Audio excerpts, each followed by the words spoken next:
Hey, welcome to another Q&A Thursday. It's Chris Pre with smartrealestatecoach.com. I want to read you the question that came, but it didn't come from one of you guys out in the public. It came from our internal Wicked Smart community of associates, and it was post-closing on an AO deal. This is good context for you. We've got asked this a lot at the closing table for a sandwich cash out too. So this is an important one. I'm going to read it and I'll explain a little bit of the nuances.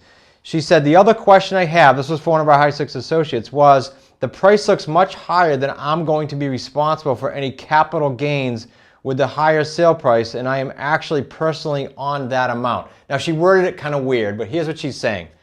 When you do an AO or a sandwich, you're marking it up. Obviously, that's how you're getting your payday one, and then in the AO, your only payday.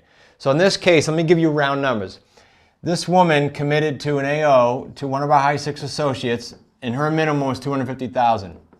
Now, the associate went out and sold it for $275,000 and took a $25,000 down payment. So this is a non-refundable down payment, right? It goes right in the associate's pocket. Now she did share some of that with the seller. In this case, I think it was 33%. So let's call it $8,000. And to make this easier, let's just do this, 24. So $8,000 goes to the seller. $16,000 goes to the high six associate. That's within pennies of what they did. Now, what's due at closing? $251,000. That's what's due at closing. But the woman already got $8,000. So she got $259,000. She was promised a minimum the way we do our AO deals. If you're not familiar, it's in one of the mods in QLS Home Study.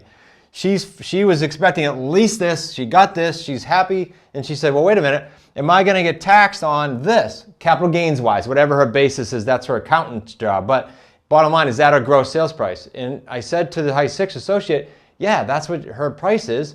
But she's going to show a $16,000 outlay for your fee. Her net is what it is.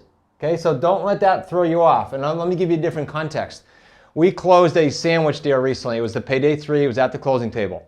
The gentleman's attorney called literally at the closing table and said, well, wait a minute. He thought he was getting X from you. You sold it for Y.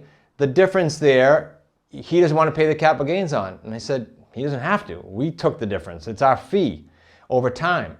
So don't let that trip you up. Now, that begs the point of when you're doing a sandwich lease, do not get the seller stuck on price.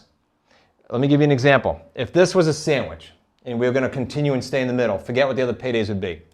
We would not say to the owner, hey, your price is $250. Your price isn't $250 in a sandwich. Your price is, if there's a mortgage here of $100, for example, your price is, we're paying you $150 cash and we're going to pay off your mortgage. Don't get stuck on price. So at the end, they go, oh, okay, I'm getting my $150 cash and I'm getting my mortgage paid off. That's it. End of story. So if you have more questions on that, or if that confused the daylights out of you, go ahead and put a question on there, because these both points are going to come up in your business and they're both super important. Hope you enjoyed that. Jot down any notes you have, throw them to support, or throw them right here on the screen wherever you're watching this. And we look forward to seeing you next week on another Q&A Thursday.